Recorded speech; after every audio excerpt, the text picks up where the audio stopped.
Welcome to in depth study. चलिए आज 9 जनवरी कुछ डिस्कशन स्टार्ट करेंगे। आज न्यूज़पेपर में मुझे कोई ज़्यादा इंपॉर्टेंट चीज़ें नहीं लगी, इसलिए बहुत ही जो एग्ज़ाम में पूछी जाती है रिलेवेंट चीज़ें उन्हीं क्विज़ों का डिस्कशन किया गया है। बाकी जो अच्छा लगेगा हम तो संडे को भी वो डिस्कस कर लेंगे। चलिए क्वेश्चन नंबर 1 देखिए, बहुत इंपॉर्टेंट क्वेश्चन है, कहीं ना कहीं तो किसी न किसी एग्ज़ाम में तो ज़रूर पूछा जाता है। देखिए ठीक है, सहायक संधि की शर्तों के अनुसार भारतीय शासकों को अब सही कूट का चयन करना है। मतलब ये ध्यान से पढ़ लीजिए कि सही है गलत का। तो पहला क्या है, भारतीय शासकों को अपने स्वतंत्र सशस्त्र बल रखने की अनुमति नहीं थी। तो बिल्कुल सही, अगर भारतीय शासकों को रखना होता तो फिर ये युद्ध करते, इसलिए सहायक संधि प्रणाली लॉर्ड वेलेस्ली ने चलाई थी। और उसके द्वारा तो क्या था कि ये जो जितने ब्रिटिश के सहायक संधि को स्थापित करेंगे तो वो अपने राज्य में ब्रिटिश की सेना रखेंगे और उसका भुगतान राज्य करेगा। तो यहाँ पे क्या है, भारतीय शासकों को अपने स्वतंत्र सशस्त्र बल रखने की अनुमति नहीं थी, तो पहला सही हो जाएगा। यह रियासतों में ब्रिटिश प्रतिनिधि को संरक्षण प्रदान करता। तो यह रियासत में ब्रिटिश प्रतिनिधि मतलब कि एक आके गवर्नर जनरल के अंतर्गत एक व्यक्ति आके रहता था, मगर उसे संरक्षण नहीं, वो देख रेख करता था कि राज्य सही से काम कर रहा है कि नहीं। राज्य खुद ब्रिटिश के संरक्षण में थे। तो सेकंड ऑप्शन गलत हो जाएगा, पहला सही है, तो ऑप्शन नंबर ए सही है। महालवाड़ी राज्य व्यवस्था के बारे में निम्नलिखित कथनों पर विचार कीजिए। अब क्या बताना, सही बताना, ठीक है। वॉरेन हेस्टिंग इस व्यवस्था की शुरुआत की थी। तो पहला ऑप्शन ध्यान से पढ़िए, अगर पहला देखेंगे तो हाल्ट मैकेंजी है। हाल्ट मैकेंजी में क्या है, ये 1822 के आसपास शुरुआत है, तो उस समय वैसे भी वॉरेन हेस्टिंग थे ही नहीं। तो पहला गलत हो जाएगा, जैसे ही पहला गलत होगा तो दूसरा तीसरा हो सकता है, तीसरा हो सकता है। इसका मतलब तीसरा तो सही है। दूसरा बात आपको ध्यान से, इस व्यवस्था के तहत रैयतों या द्वारा जमींदारों को राशि का भुगतान किया जाता था, जो बाद में अंग्रेजों को भुगतान करते थे। तो सेकंड ऑप्शन भी गलत है। क्यों गलत है, क्योंकि जमींदारी ये स्थायी राजस्व व्यवस्था थी जिसमें जमींदार जाके ब्रिटिश को राजस्व का भुगतान करते थे, ठीक है। तो सेकंड ऑप्शन भी गलत। इसमें क्या होता था कि गांव महाल का मतलब महालवाड़ी का मतलब गांव होते, गांव के जितने भी लोग होते थे वो अपना राजस्व इकट्ठा कर लेते थे, और जो ग्राम का प्रधान होता था वो जाके ब्रिटिश को वो राजस्व और जितना भी निर्धारित हुआ जाता उसको सौंप देता था। तो ऑप्शन नंबर दूसरा भी गलत है, तो बी ऑप्शन केवल बी सही है, ठीक है। अब क्या है, क्वेश्चन नंबर तीसरा पढ़िए, क्या है, निम्नलिखित ब्रिटिश भारत में वेल्बी आयोग की स्थापना निम्नलिखित में से किसकी जांच के लिए की गई थी। ये काफी इंपॉर्टेंट आयोग है, कभी कभी न्यूज में पूछा रहता है और पूछा भी जाता है। तो धन निकासी से संबंधित है। इसी धन निकासी का सिद्धांत किसने दिया था, दादा भाई नौरोजी ने दिया था। और वो भी इस आयोग के सदस्य पहले भारतीय थे जो इस आयोग के सदस्य थे, मतलब पहले भारतीय किसी आयोग के सदस्य बनने वाले। तो याद रखिएगा, इंपॉर्टेंट फैक्ट है। 19वीं शताब्दी की शुरुआत में पॉलीगर विद्रोह का कारण क्या था। तो आप बताना है क्या कारण था। तो आप कारण तो ये सभी कारण हो सकते हैं, मगर मेन कारण क्या था, मेन कारण क्या, ब्रिटिश शासन के प्रति असंतोष। तो मेन कारण जो था दमनकारी भूमि राजस्व प्रणाली थी। तो ये ऑप्शन नंबर इसका बी सही हो जाएगा। एक पॉलीग्राफ विद्रोह कहाँ हुआ, तमिलनाडु में हुआ था, ठीक है। क्वेश्चन नंबर 5वां देखिए, क्या भारत में ब्रिटिश शासन के दौरान निम्नलिखित में से किस कारक ने आधुनिक राष्ट्रवाद के विकास को प्रभावित किया। सही कोड का चयन करना, ठीक है।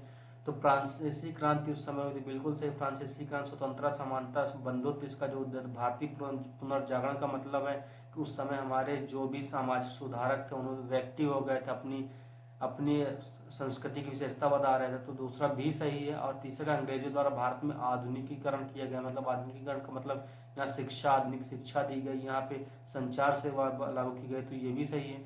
भारत में ब्रिटिश साम्राज्यवाद नीतियों के प्रति घोर विरोध, तो बिल्कुल सही, जब विरोध करेंगे तो इकट्ठा एक साथ आ गए सब लोग। तो चारों ऑप्शन से ऑप्शन नंबर डी इसका सही है। क्वेश्चन नंबर 6वां देखिएगा, निम्न संविधान के निम्नलिखित में से किन प्रावधानों को साधारण बहुमत से संशोधित किया जा सकता है। साधारण सही कोड का चयन का, साधारण बहुमत का मतलब उपस्थित लोगों का 50%, ठीक है। तो अब अगर ऐसा कुछ कार्य करना है तो क्या होना चाहिए, देखिए इसमें चौथा ऑप्शन देखिए, संविधान और उसकी प्रक्रिया में संशोधन करने की शक्ति, ठीक है। तो जो संविधान था अगर उसकी संशोधन करने की शक्ति इतनी सामान्यतः संशोधित की जा सकती तो बहुत बार संशोधित की जा चुकी होती। तो चौथा ऑप्शन गलत है। चौथा जैसे ही कट करेंगे तो ये और ये कट हो जाएगा। तो आपको यह पहले में ध्यान रखना, बाकी तो दूसरा तीसरा तो सही है। पहला क्या है, संसद की कार्य प्रक्रिया के नियम। तो बिल्कुल सही, संसद के कार्य प्रक्रिया के नियम अगर आप इतने विशेष बहुमत है, इतने कड़े बहुमत से संशोधित करेंगे तो ये तो बहुत दिक्कत हो जाएगी। तो पहला, दूसरा, तीसरा, तीनों ऑप्शन सही है, ए ऑप्शन सही है। क्वेश्चन नंबर 7 देखिए क्या, संसद संविधान के मूल ढांचे के तहत संविधान शामिल किन प्रावधानों में संशोधन नहीं कर सकता। तो ध्यान रखिए कि मूल ढांचे में जो शामिल होते हैं उसमें से संसद संशोधन नहीं कर सकते, तो वो मूल ढांचे में कौन कौन सी चीजें शामिल हैं। तो आपको ये तो एकदम याद होना चाहिए, जैसे विधि का शासन है, चौथा तो होगा ही, न्यायपालिका की स्वतंत्रता होगी ही, समता का सिद्धांत होगा ही, तो दूसरा, तीसरा, चौथा सब में तो पहला भी पता होना चाहिए। तो व्यक्तिगत स्वतंत्रता और गरिमा, क्योंकि सभी इंपॉर्टेंट है, और ऑप्शन नंबर डी सही है, चारों के चारों सही है। क्वेश्चन नंबर 8वां क्या है, लोकसभा के संबंध में निम्नलिखित कथनों पर विचार करिए और सही बताना है। ठीक है, लोकसभा कार्य का 5 वर्षों का सामान्य कार्यकाल होता है, जिसके बाद वह स्वतः ही विघटित हो जाती है। बिल्कुल सही, हमारे 5 साल की लोकसभा होती है, तो पहला सही है। अगर पहला सही पता भी ना हो तो सब में पहला वैसे भी दिया हुआ है। और ये आप तीसरा ऑप्शन देखिएगा, राष्ट्रीय आपातकाल का निरसन लोकसभा की अनन्य शक्ति। तो राष्ट्रीय आपातकाल को तो राष्ट्रपति भी समाप्त कर सकता है, और तो इसलिए लोकसभा की अनंत शक्ति तो हो ही नहीं सकती। तो तीसरा ऑप्शन वैसे एक्सट्रीम है कि अगर कोई समाप्त करना चाहे तो सिर्फ लोकसभा ही समाप्त करेगी, नहीं। तो तीसरा ऑप्शन है गलत। तीसरा जैसे ही आप कट करेंगे तो आपको पता है कि दूसरे में ही गाड़ी अटकेगी। दूसरा क्या है, एक बार जब लोकसभा अपने सामान्य कार्यकाल के पूरा होने से पूर्व विघटित हो जाती है तो विघटन अपरिवर्तनीय होता है। इसका विघटन का मतलब होता है कि अगर आप अपना बहुमत प्रूव नहीं कर पाए तो राष्ट्रपति है उसने विघटित कर दिया, तो उसके बाद फिर विघटित होने के बाद अब फिर से उसे लोकसभा में थोड़ी कुछ होगा बहुमत प्रूव करने की, विघटित हो गई तो हो गई। तो बिल्कुल सही, ऑप्शन नंबर दूसरा भी सही है, तो ऑप्शन बी इसका सही, पहला दूसरा। क्वेश्चन नंबर 9 देखिए क्या, भारत का संविधान राज्यपाल पद के लिए निम्नलिखित में कौन सी शर्तें, मतलब जब चयन होता है, जब उसका निर्वाचन होता है तब के लिए कौन सी शर्तें निर्धारित की गई हैं। सही कूट का चयन करना, ठीक है बिल्कुल सही। राज्यपाल को उस राज्य से संबंधित नहीं होना चाहिए जहां से उसे नियुक्त किया जाता है। अब दूसरा क्या, राज्यपाल को संसद के किसी भी सदन या राज्य विधानसभा के सदन का सदस्य नहीं होना चाहिए। थर्ड ऑप्शन, राज्यपाल की नियुक्ति राष्ट्रपति के मुख्यमंत्री से परामर्श करने के बाद की जानी चाहिए। तो ये बहुत से आयोग, सरकारी आयोग, पंछी आयोग दिए थे, तो इन्होंने आयोगों ने इसकी रिकमेंडेशन दी थी, मगर ये कभी लागू नहीं हुआ। तो तीसरा ऑप्शन हो जाएगा गलत। जैसे ही तीसरा गलत करेंगे तो आपको पता है दूसरा तो सही ही होगा, पहले में आपको देखना है। तो पहला क्या, राष्ट्रपाल बिल्कुल से राज्यपाल को उस राज्य के से संबंधित नहीं होना चाहिए जहां से उसे नियुक्त किया गया, तो पहला भी रिकमेंडेशन है, पहला भी गलत हो जाएगा। तो बचेगा डी ऑप्शन, ऑप्शन बी केवल सही है। आपको पता भी ना हो तो भी पता काम चला जाएगा। क्या है बी, राज्यपाल को संसद के किसी भी सदन का या राज्य विधानसभा के सदन का सदस्य नहीं होना चाहिए। क्वेश्चन नंबर 10वां क्या है, भारत के निर्वाचन आयोग के बारे में निम्नलिखित कथनों पर विचार कीजिए। सही नहीं बताना, ध्यान रखिएगा, सही नहीं बताना है। ठीक है, निर्वाचन आयोगों की यहाँ पे क्या है, ये निर्वाचन आयोग में मुख्य निर्वाचन आयुक्त और अन्य निर्वाचन आयुक्त शामिल होंगे जिनकी संख्या संसद समय समय पर निर्धारित कर सकती है। ठीक है, पहला हो गया। अब दूसरा, मुख्य निर्वाचन आयुक्त और अन्य निर्वाचन आयुक्त के बीच मतभेद से संबंधित मामले सुप्रीम कोर्ट में भेजा जाता है। दूसरा हो गया। थर्ड क्या, निर्वाचन आयुक्तों की सेवा और कार्यकाल की शर्तें राष्ट्रपति द्वारा निर्धारित होती हैं। ठीक है, अब और यहाँ पे क्या बताना, सही नहीं। तो अभी ध्यान रखिएगा, सही नहीं बताना। तो ऑप्शन दूसरा सही है। अगर बहुत ज़्यादा मतभेद हो जाए, बहुत ज़्यादा विवाद बढ़ गया तो ये काम हो सकता है कि सुप्रीम कोर्ट में भेजा जाए, तो दूसरा ऑप्शन हो जाएगा सही। जैसे ही दूसरा सही होगा तो यहाँ पे देखिए पहला तीसरा होगा या नहीं हो सकता, और ये नहीं हो सकता, तो पहला तीसरा हो जाए तो तीसरा में है। तो राष्ट्रपति नहीं निर्धारित करते इनके, तो तीसरा भी गलत है। तो फर्स्ट और थर्ड, संविधान निर्वाचन आयुक्तों की सेवा शर्तें निर्धारित करता नहीं, तो इस तरह तो चुनाव को बहुत ज़्यादा प्रभावित किया जा सकता है। निम्नलिखित कथनों पर विचार कीजिए और कौन से कथन सही हैं। ठीक है, बताइए, पृथ्वी के मेंटल के अधिकांश हिस्से में मैग्मा पाया जाता है। दूसरा क्या है, मैग्मा खनिजों का मिश्रण होता है और में कुछ मात्रा में गैसें भी मौजूद होती हैं। थर्ड क्या, पृथ्वी की क्रस्ट के नीचे उच्च दाब होने के कारण मैग्मा ठोस अवस्था में होता है। तो आप पता होगा कि आप अगर क्रस्ट और मैग्मा पढ़ेंगे तो सिर्फ ठोस अवस्था में ऊपर के स्थल मंडल, मैग्मा में ऊपर का जो साइज होता है वो मैग्मा जो मतलब मेंटल का ऊपरी जो होता है उसी मैग्मा कहते हैं। मैग्मा तो वैसे भी तरल पदार्थ होता है, ठोस कैसे हो जाएगा। थर्ड ऑप्शन तो ये गलत है। थर्ड जहाँ जहाँ है वहाँ कट कर दीजिए आप, बिल्कुल पहला और दूसरे पता भी नहीं तो आप पहुंच जाएंगे सही आंसर। पढ़ लीजिए क्या, पृथ्वी के मेंटल के अधिकांश हिस्से में मैग्मा पाया जाता है, बिल्कुल सही। मैग्मा खनिजों का मिश्रण होता है और इसकी कुछ मात्रा में गैसें भी मौजूद, क्योंकि मैग्मा जब सतह पर आता है तो उसे लावा कहा जाता है, वो भी तरल रहता है, तो इससे और पता चलता है। पृथ्वी की सबसे पतली परत कौन सी है।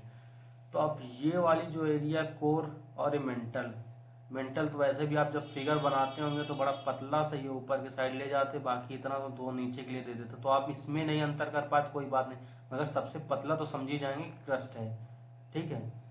वैसे क्रस्ट के बाद फिर इसमें कोर वाला एरिया, फिर मेंटल सबसे ज्यादा चौड़ा होता है, ठीक है। ऑप्शन नंबर 13 देखिए, क्वेश्चन नंबर 13 का निम्नलिखित कथनों पर विचार कीजिए, कौन से सही हैं ये बताना है। पृथ्वी के कुल क्रस्ट का लगभग 98% टाइटेनियम, हाइड्रोजन, फास्फोरस, मैग्नीज और सल्फर से निर्मित है, तो पहला ऑप्शन होगा, ठीक है। सभी तीनों प्रकार की चट्टानें आग्नेय, अवसादी और रूपांतरित पृथ्वी की क्रस्ट में पाई जाती हैं, दूसरा। और तीसरा, पृथ्वी पर सबसे पुरानी पुरानी चट्टानें महाद्वीप क्रस्ट का भाग है, तो ठीक है। अब देख लीजिए क्या सही बताना। तो आप ये जानते हैं कि सबसे ज्यादा ऑक्सीजन पाया जाता है, और पृथ्वी की कुल क्रस्ट में सबसे ज्यादा क्या पाया जाता है, ऑक्सीजन और सिलिकॉन, दूसरे नंबर पे सिलिकॉन। तो ये दोनों तो है ही नहीं ऑप्शन, तो 98% ये कैसे हो जाएगा। तो पहला ऑप्शन जैसे ही गलत करेंगे तो देखिए, तो दूसरा तीसरा होगा या तो तीसरा होगा, तो मतलब ए और बी तो नहीं हो सकता, तो दूसरा तीसरा मतलब दूसरा ही देखना है। तो सभी तीनों प्रकार की चट्टानें आग्नेय, अवसादी और रूपांतरित पृथ्वी क्रस्ट में पाई जाती है, बिल्कुल सही है। तो इसका सही बताना था, दूसरा तीसरा इसका सही है।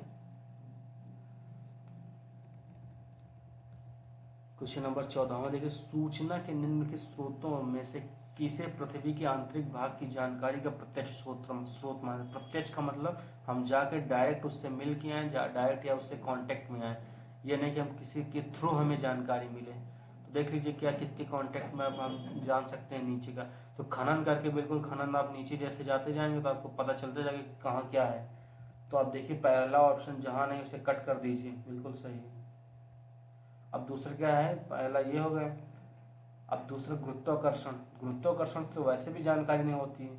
अब पृथ्वी पर पहुंचने वाली उल्काएं हैं, तो उल्काएं बाह्य स्रोत है, वो आता है, उसके बाद उस पिंड के हिसाब से हम लोग अंदाजा लगाते हैं, तो ये भी अप्रत्यक्ष स्रोत है।